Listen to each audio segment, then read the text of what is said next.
Welcome to Charles Turcotte's Headshot Photography. I specialize in corporate, but whatever sort of headshots you're interested in, I'm sure I can help you out with that.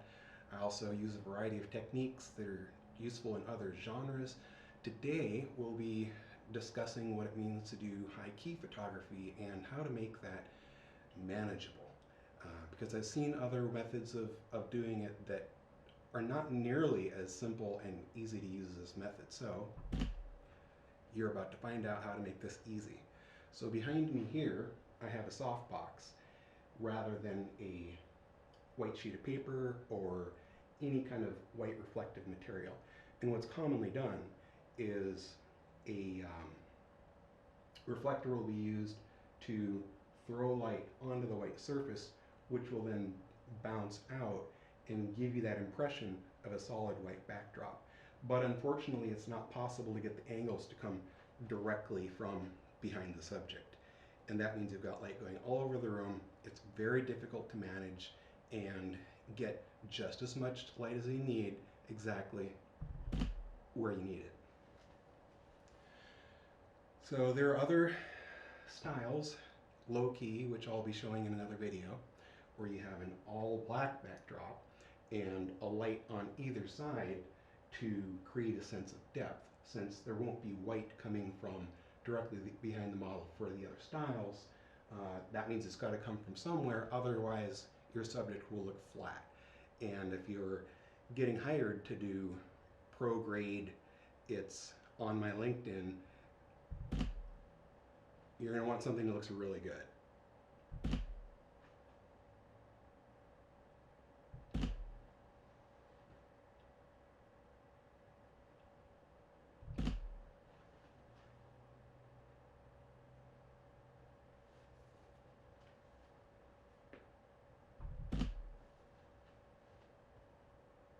And of course, it's always easiest when you've got somebody else in the room cracking the jokes, because the secret to excellent headshots is getting people to laugh. But it's not the laugh, ha ha ha, that doesn't look so good. It's when they come down from the laugh, they go, ha ha ha. And there's a relaxation that comes in there right after the laugh. Something is hilarious. You've seen Hollywood people, they throw their energy this way and that way because all that energy is too much. Got to bring it down just a little bit, not too much.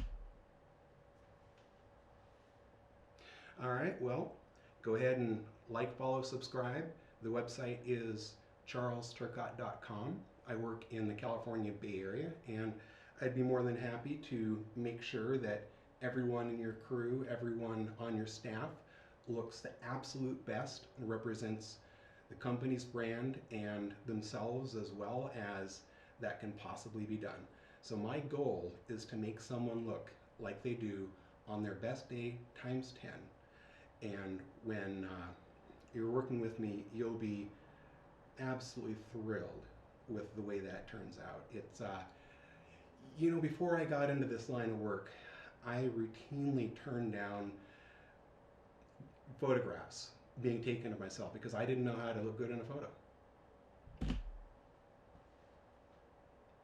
I've learned a little bit since then. I've got some nerve damage in my face, which means that I can't really put on the polish that some of the stars are going to do, but you know, I've got some angles.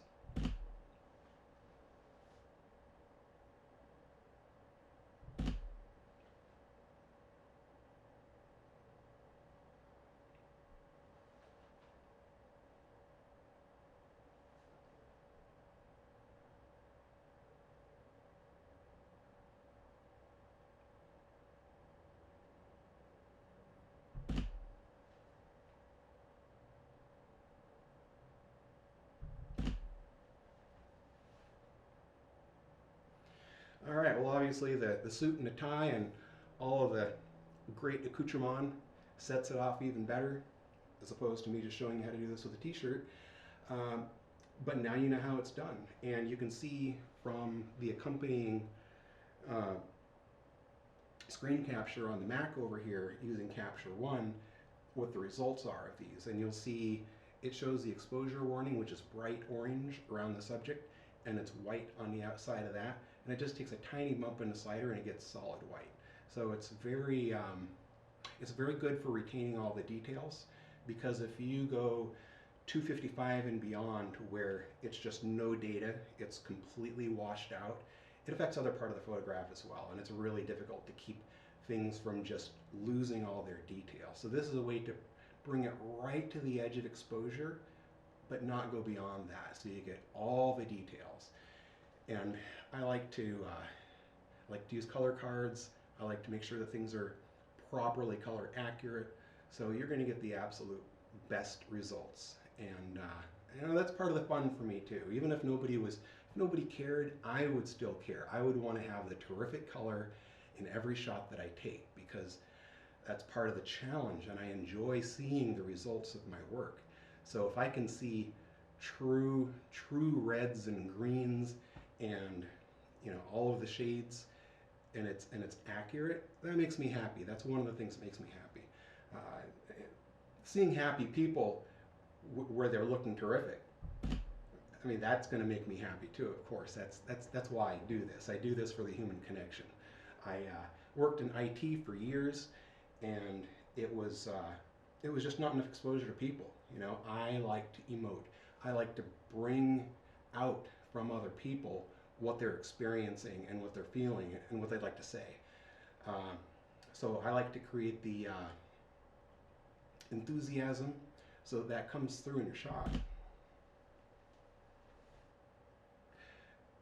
The idea is that if we dial it down tightly enough, we're going to find that shot, and it may be inch by inch by inch getting there, but we're going to see the shots as we've taken them, and we're going to see, oh, this is the best one we've gotten so far.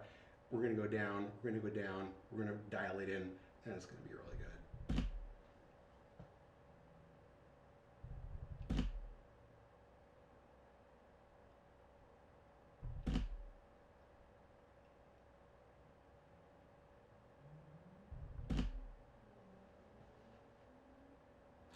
Well, thanks for spending a few minutes with me, and I hope this time was worth your while.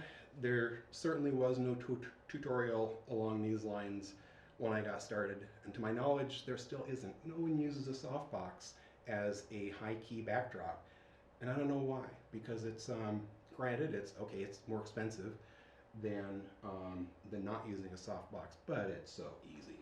So let me show you exactly what we're working on here, so you've got a better idea of what this looks like. So, softbox, strobe power in a softbox, and there we go. It's a lot easier to pack that up and down elevators too, because the cost is flat, as opposed to some of the larger items that a person might need. All right, well, stay tuned to the channel and check out the website, and I hope to hear from you soon. Thank you.